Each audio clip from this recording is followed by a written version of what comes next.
laid down your life, that I would be set free. Oh, Jesus, I sing for all that you've done for me. Eu nasci numa cidade no Brasil, uma cidade chamada Redenção. Fui criada num lar simples, humilde. Fui criada pela minha mãe. Meu pai faleceu quando eu tinha 9 meses de nascida. Então eu sempre tive uma figura paterna com a minha mãe. Então tudo que eu aprendi na minha vida eu aprendi com a minha mãe e com os meus irmãos. Sou a 4ª filha de 4 irmãos e cresci nessa cidade. E aos 15 anos de idade eu conheci o meu esposo e lá nós começamos uma história. Nós nos conhecemos e aos 18 anos eu me casei com ele. Antes de eu me casar eu sempre me senti uma pessoa rejeitada, uma pessoa que as outras, eu achava que as pessoas não me amavam e eu cresci com esse sentimento. Quando eu era adolescente, quando alguém me presenteava com algo, a minha reação naquele momento era chorar. Eu chorava com um sentimento como se, poxa, alguém lembrou de mim.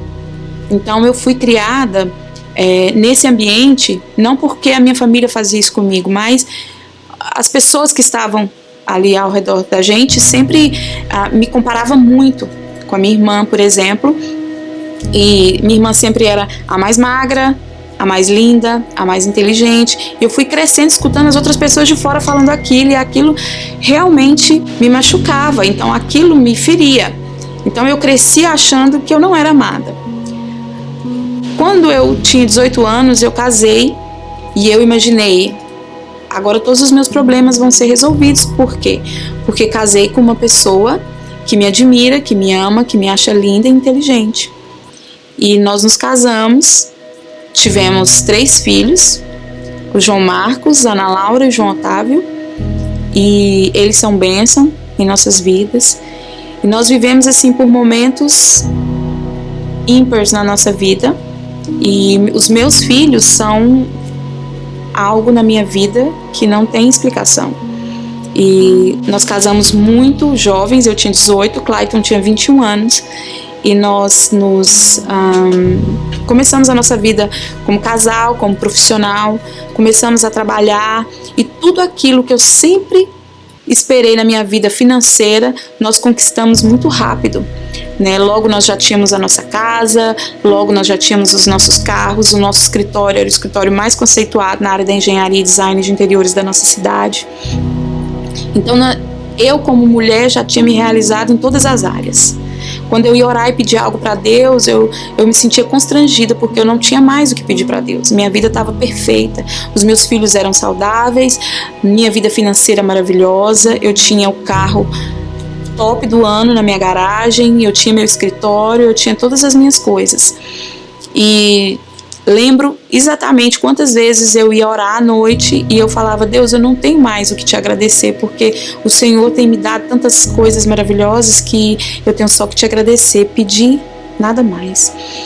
E no ano de 2014 nós fomos a uma convenção da Adonep no Rio de Janeiro, e lá nós estávamos participando de um grande mover de Deus naquele lugar, e tinha um africano chamado Maluta, e ele foi levar a palavra naquela noite, e ele pediu ele queria que as pessoas que estivessem enfermas levantassem a mão, que ele ia curar pessoas cegas, pessoas com câncer, e foi falando o nome de todas as doenças e pediu para que essas pessoas levantassem a mão. E naquele momento eu não tinha nenhuma dor de cabeça, e eu levantei a minha mão. E minha amiga que estava do meu lado, ela falou: Marcela, você não entendeu o que ele disse? Ele falou pessoas doentes, enfermas, com alguma enfermidade. Você não tem nada. Eu falei: deixa minha mão levantada, porque se eu tiver alguma dor de cabeça, eu já estou curada. E fiquei com a minha mão levantada. E aquele pregador orou, e logo que ele terminou a oração, passou poucos minutos, já terminou todo o mover, e nós sentamos, e eu estava usando um crachá no meu pescoço, e ele estava enrolado na minha blusa, e eu fui desenrolar o crachá. Que eu desenrolei o crachá e passei a mão para desenrolar, eu senti um nódulo, um nódulo bem grande, que dava para ver mesmo sem colocar a mão naquele momento. E aquele nódulo, ele saiu para fora, que ele não estava tão visível daquele jeito. E eu assustei na hora, chamei meu esposo e falei: amor, aconteceu algo, eu não sei. Ele: não, fica tranquila, isso não é nada, mas aquilo ficou na minha cabeça. E nós voltamos para o apartamento que a gente estava hospedado, e chegando lá, eu tive uma crise muito grande de choro. Eu passei muito mal naquela noite. Eu chorava, eu sorria, eu não sabia que sentimento era aquele e nem sabia por que eu estava chorando. Mas enfim, nós ficamos ali os 7 dias da convenção e no 7º dia retornamos para casa. E logo já liguei para um amigo nosso que é mastologista e perguntei se ele podia me atender. E eu fui ao consultório dele naquele dia, eu e minha mãe, e ele falou para mim assim, me consultou.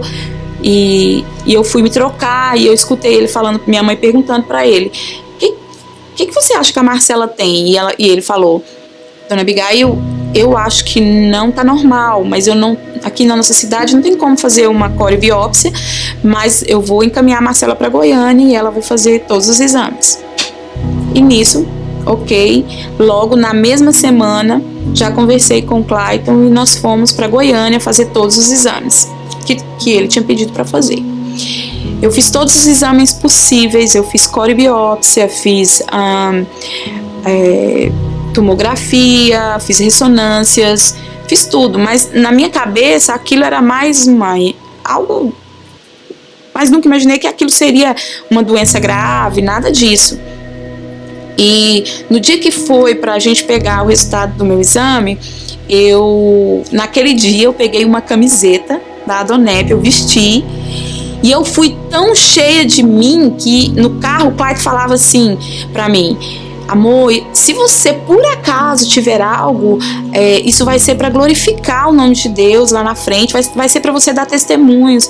Eu fiquei zangada com ele dentro do carro e falei para ele, eu falei: parece até que você quer que eu fique doente, eu não tenho nada, eu não vou ter nada. Mas ele já sabia o que eu tinha, ele já tinha pegado o resultado, mas ele não me contou. E nós chegamos no médico naquela noite, porque esse médico de Goiânia só atendia à noite. A gente chegou ali, nós sentamos na frente dele, eu, minha mãe e Clayton, e ele falou pra mim: olha, todos os seus exames ficaram perfeitos, menos um. E você sabe do que eu tô falando? Eu olhei pra ele e falei: eu sei. Ele disse: você tem um câncer, carcinoma ductal invasivo, é uma doença grave. E ele foi falando e aquilo foi caindo como se aquilo não tivesse caído ainda. E ele falava: olha, você vai precisar de cuidados, o seu cabelo vai cair, você vai ficar debilitada, você precisa entender que isso é um tempo na sua vida. E aquilo, quando ele falava que meu cabelo ia cair, eu falava: ótimo, eu quero tirar esse loiro, vai ser uma oportunidade, nunca mais eu vou pintar meu cabelo. E ele ia falando, e ele pediu pra mim, ele falou: eu quero que você vai e se troca, porque eu quero te examinar novamente. E eu levantei, fui pro banheiro. Quando eu olhei pro espelho, é como se eu estivesse olhando pro próprio Deus. E assim, naquele momento eu pude perceber que o que estava acontecendo comigo era Deus me dando mais uma oportunidade. Porque muitas pessoas, elas estão atravessando uma rua, passa um carro, atropela, morre. Naquele momento a pessoa não teve oportunidade para nada. Só que Deus naquele momento, Ele estava me dando uma grande oportunidade de rever muitas coisas que estavam erradas na minha vida. E eu só agradeci, eu olhei para o espelho e falei: Deus, muito obrigada pela oportunidade que o Senhor está me dando hoje. E essa foi minha conversa com Deus naquele banheiro. E o médico me examinou e voltamos para casa da minha tia, onde nós estávamos hospedadas. Cheguei, tomei banho, não chorei em momento algum. Nós jantamos e fomos dormir. E quando foi lá pela madrugada, me deu uma sede. Eu acordei e falei pro meu marido: amor, pega uma água para mim.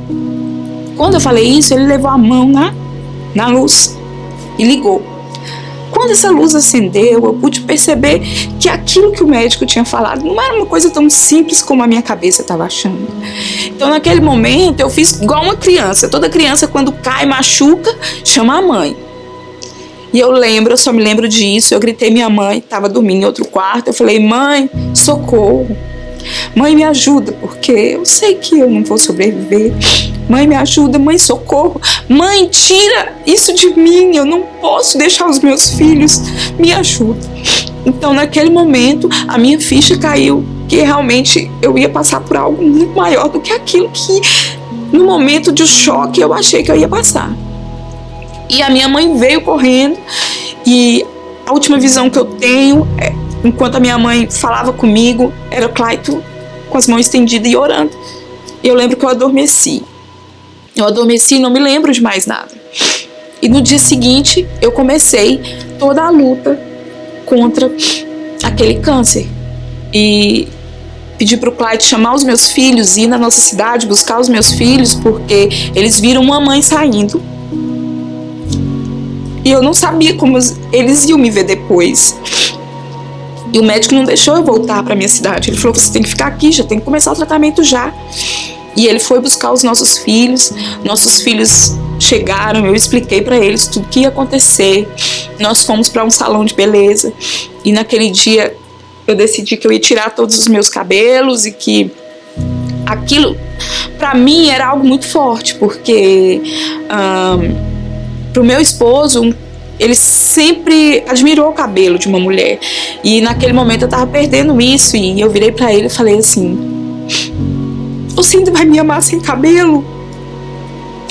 Eu não vou ter mais cabelo. E meu filho de 7 anos chegou em mim, 7 aninhos, e falou assim pra mim: mamãe, amor não tem nada a ver com cabelo. E naquele momento eu falei: realmente, amor não tem nada a ver com cabelo. Por que a senhora perguntou isso pro meu pai? Isso não tem nada a ver. E eu falei: você tem razão, meu filho, não tem nada a ver. E a partir daquele momento comecei a fazer as quimioterapias. Fiz a primeira, fiz a segunda. Na terceira quimioterapia eu fiquei tão abalada fisicamente que, assim, eu fazia químio, passava os 7 dias e eu não melhorava. Quando chegou na terceira, eu estava muito ruim. Eu estava em casa sozinha com os meus filhos, e Clayton, como ele ficava muito comigo, quando ele chegava na nossa cidade, ele precisava trabalhar.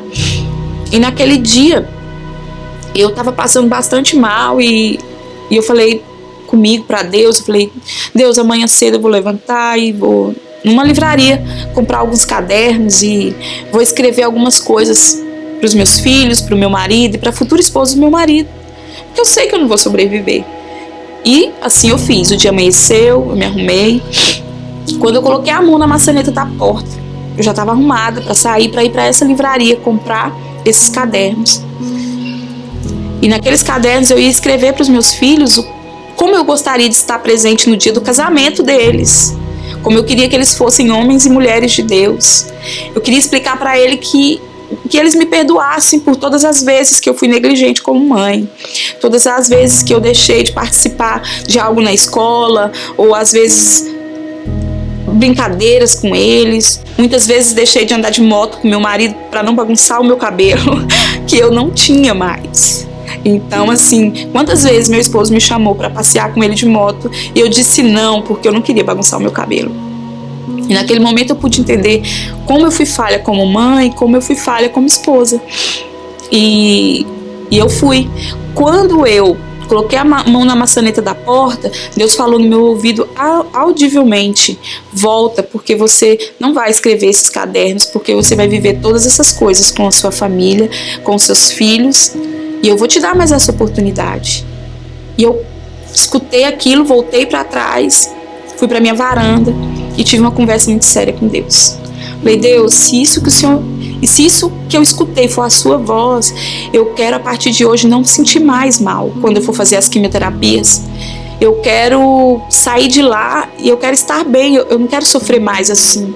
Para mim, não, eu não quero mais ficar nessa vida sofrendo. E chorei, falei muito com Deus naquela tarde. E Deus falou para mim: você vai viver todas essas coisas. E eu terminei todo o meu tratamento. Eu fiz quimioterapia, radioterapia, cirurgia, hormonioterapia. E Deus ele me deu tudo aquilo que Ele me prometeu.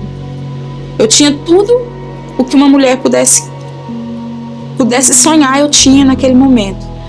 E Deus me deixou passar por tudo isso para que eu pudesse entender que a nossa vida ela não está pautada somente em coisas materiais, ou em viagens, ou bolsas, ou sapatos, ou roupas. Tem algo muito maior do que isso, que são a nossa família, são os nossos filhos, o amor que nós podemos retribuir para a nossa família. E só no momento tão difícil desse é que nós caímos a ficha de que nada disso faz sentido. E Deus, Ele entregou, Deus, Ele me curou, Deus restaurou a minha vida, não só física, mas emocional, porque aquele trauma que eu tinha de que eu era uma pessoa rejeitada e que as pessoas não me amavam, no momento que eu poderia rejeitar a Deus e falar, por que isso está acontecendo comigo, Deus? A minha reação foi diferente. Naquele momento eu pude entender como o amor de Deus era grande comigo, como Deus, Ele me amava realmente.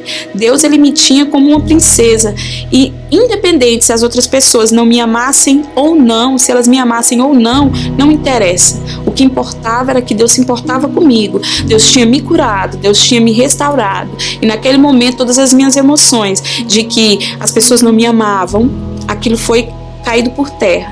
E hoje eu sou uma mulher livre, eu sou uma mulher liberta de qualquer sentimento de mágoa ou de rejeição, e sou curada. Deus me curou fisicamente e me curou emocionalmente, e hoje eu posso dizer para vocês que eu tenho uma família linda e restaurada em nome de Jesus.